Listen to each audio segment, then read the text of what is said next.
Hello everybody.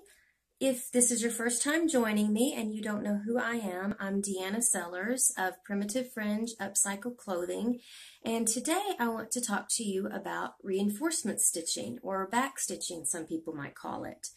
It's an important habit to get into when you're sewing so that your garments or whatever it is that you're making holds together, because the last thing that you want to happen is to spend a lot of time creating something and then you put it in the wash and it starts to fall apart on you.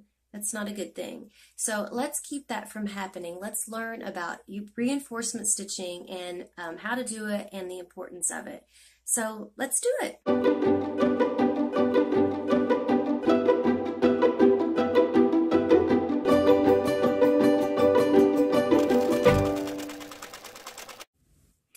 Okay, so this first piece of fabric that I'm going to sew, I'm going to do just a simple straight stitch without reinforcing the stitch. So we're just going to lower our presser foot, and I have it set on a basic straight stitch, and just going to start sewing.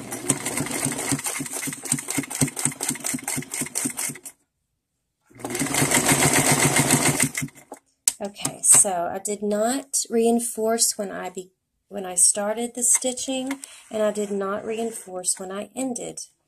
So let's see what happens. Okay, so here is the one end of my stitching. I think this is where I began stitching. We're going to open up at the seam and take a look. So hopefully you can see when I pull on that how it just really starts to pull apart and the seams become loose. And then the same where I ended, I just pull on it a little bit and it just easily pulls apart, and that's coming apart quite a bit there. So I'm going to do another piece of fabric with a reinforcement stitch. Okay, so now I'm going to do this piece of fabric with a reinforcement stitch.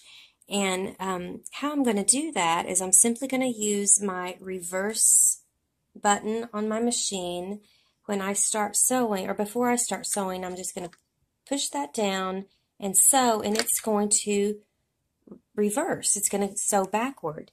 Now, depending on what type of machine you have, the reverse button will be in a different location, but it's pretty easy to find. So before I start sewing, I just press down on my reverse button, start to sew, and as you can see, it goes backward. And now I let go of the reverse button, sew forward, and then when I am ready to stop, I'm going to hit that reverse button again and sew, so that it backs up again. Now let's take a look at these stitches and see how they did. Okay, so here is the second piece of fabric that I just sewed using the reverse stitch. Here is where I began sewing, and I'm going to open that up, and as you can see, I'm pulling on it really hard, and it's not coming apart at all. And the same down here where I ended my stitching. Let's see. When I pull on that, I'm really tugging on it and it is not coming apart. So that is why you want to use a reinforcement or reversed stitch anytime you're sewing. It's the way that your seams are going to stay held together.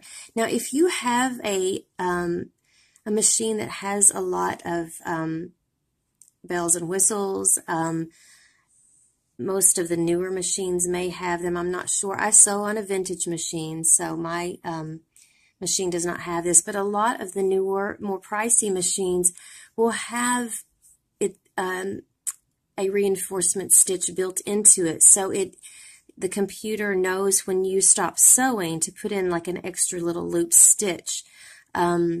So you may not even have to worry about doing this if your machine is equipped with that.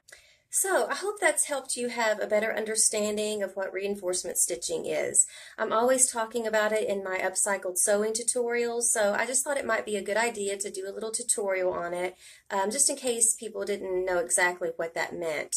If you would like to know how to make upcycle clothing, I have lots of tutorials posted in my Etsy shop. I'll put a link below for you if you want to check those out. And if you would like to be notified on my future YouTube sewing tips and tutorials, then make sure you click that subscribe button and click the bell so that you don't miss out on anything. Thanks! I hope to see you back soon.